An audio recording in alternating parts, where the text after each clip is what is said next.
Hey everyone, welcome to the channel and I hope you're doing well. If you're new to Unfortunate Ends, what we do is talk about crime, executions, assassinations, and other things. So if you're interested, be sure to stick around. Anyway, let's get into today's case. Today we are looking into Huey Long, a Democratic politician from Louisiana whose popularity was rapidly increasing in the 1930s, when his life and political career were cut short. But was Huey Long a hero of the working class, or a dangerous demagogue who craved power? And why was he killed? Huey Pierce Long Jr.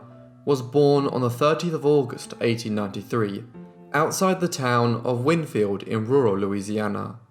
He came from a modest background, though better off than he later tried to suggest.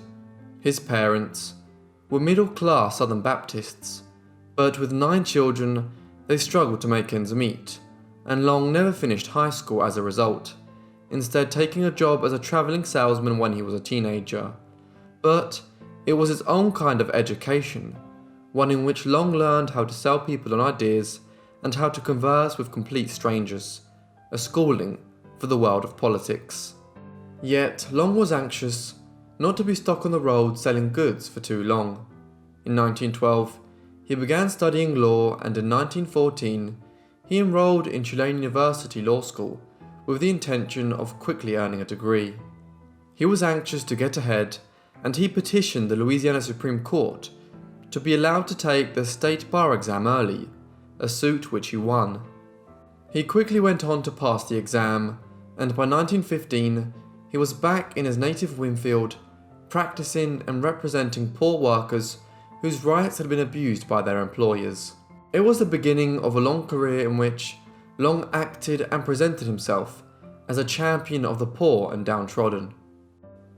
Long earned a reputation for himself throughout Louisiana before long, principally for his defense of a US senator who was facing espionage charges in 1917. There was soon speculation that he might run for local political office, and Long fittingly did so in 1918, running to become a member of the 3-seat Louisiana Railroad Commission.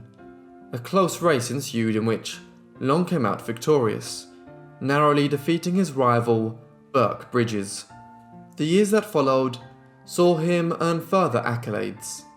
As Railroad Commissioner, he championed the poor of Louisiana by attempting to force the railway companies to offer reduced rates.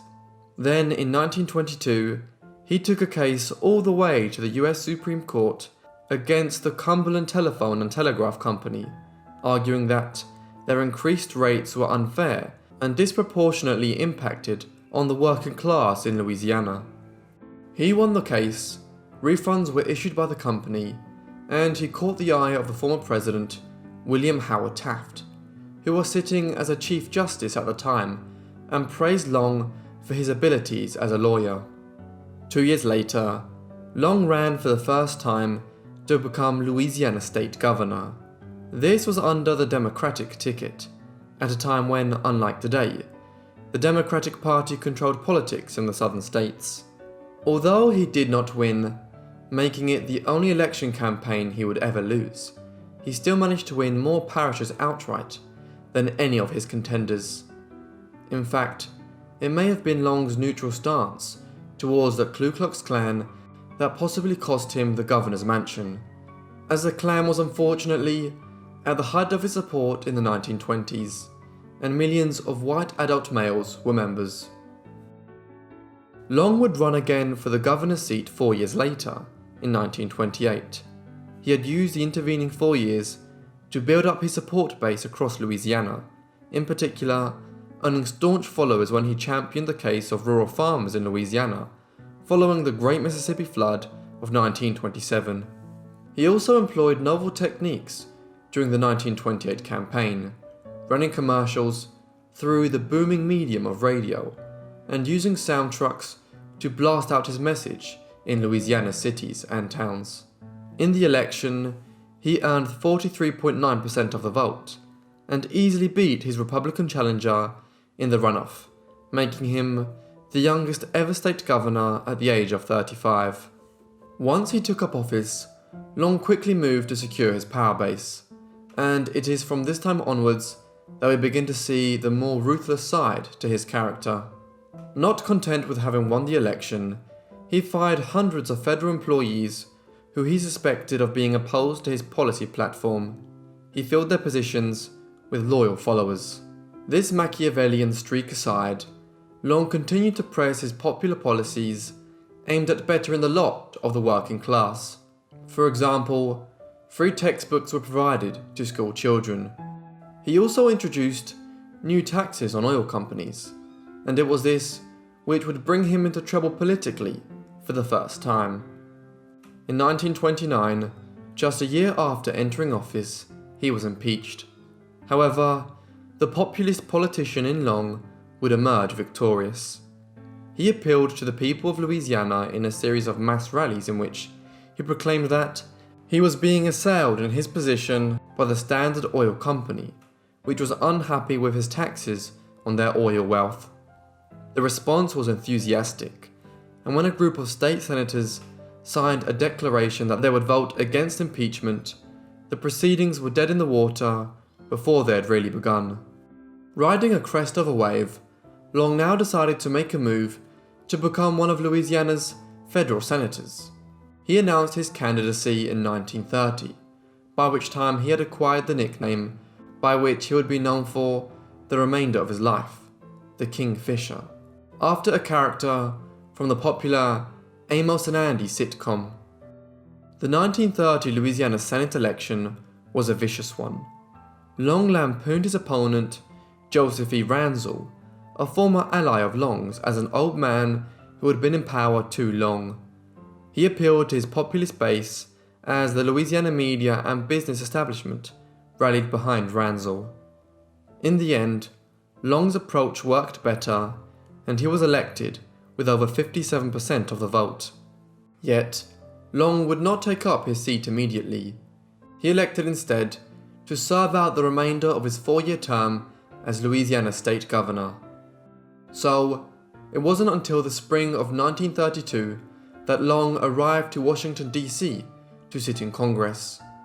During this year and a half, he undertook efforts to solidify his political base in Louisiana before he left, installing key supporters in political offices, including family members. It was not all just a series of elections and controversies for Long though. His support was based on real accomplishments, even as the Wall Street crash of 1929 and the Great Depression which followed it were wreaking havoc across America. For instance, Long introduced a massive infrastructure spending program in Louisiana, building over 100 bridges across the state and providing thousands of men with much needed jobs in the troubled years of 1930 and 1931. He also introduced a series of night schools across the state to improve education levels in a state which was well behind the national average. By the time he left office, as many as 100,000 Louisianans had learned to read and write as a result of these programs. It was while sitting in the US Senate that Long's career came to national attention. Here, in a series of impassioned speeches from 1932 onwards, he railed against the wealth and income disparity in America. He also obstructed the work of the Senate when it attempted to pass bills which went against Long's own views of helping the working class. For instance, he would filibuster the passage of bills by simply speaking for hours on trivial topics, so that votes could not be held. However, it was in his opposition to the new president, Franklin Delano Roosevelt, that Long garnered the greatest attention nationally. Roosevelt had been elected on a promise of pulling America out of the Great Depression, and his method of doing so was to offer the American people what he termed a New Deal, a phraseology which was deliberately meant to echo his cousin, the former president, Theodore Roosevelt's talk of a square deal for the American people over 25 years earlier. The New Deal would involve a massive federal spending program and infrastructure package designed to get Americans back to work and put money back in their pockets after 2.5 years of appalling hardships. Long, however, argued that the New Deal did not go far enough, and early in 1933, he filibustered Roosevelt's National Recovery Act for over 15 hours on the floor of the Senate, making it one of the longest filibusters in American history. But Long was not just opposed to Roosevelt for the sake of it. He had his own alternative approach, which he called the Long Plan, and which was soon supplemented by the Share Our Wealth program. Through this, Long planned an even greater program of public works and wealth redistribution, and a basic household grant of $5,000 to every family, as well as a 30-hour work week and a $30 monthly pension for the elderly. Long claimed that these reforms would end the Great Depression, but others argued it would bankrupt the federal government. Whichever was more accurate, there is no doubting that Long's program was popular, and over 7.5 million people were soon signed up as followers of the Share Our Wealth program. Long's popularity was such by 1935 that he was contemplating a run for presidency. That spring, he undertook a national speaking tour and regularly appeared on radio slots, as it was a great tool for the time. There was even concern that Long could beat Roosevelt in a Democratic primary. But did Long actually intend to do what he had promised, or was it all bravado and populism designed to win him the White House? However, it would never come to that. In 1935, there was much unrest in Long's home state of Louisiana, in large part owing to Long's continuing monopolization of political power there, and his antagonistic attitude towards the oil industry. Moreover, Long had continued to gerrymander the state voting system to ensure that his followers won elections. This gerrymandering extended to the judiciary, and one of those who was likely to lose his seat on the bench owing to Long's opposition was Judge Benjamin Pavey, and it was this decision to try and remove Pavey which would cause the death of Long. Carl Austin Weiss was born in Baton Rouge, Louisiana, to physician Carl Adam Weiss and Viola Main. He received a good education, obtaining a bachelor's degree in 1925 from Louisiana State University. Following work in hospitals in Vienna and New York City, he returned to his native Baton Rouge in 1932 to enter a private practice with his father.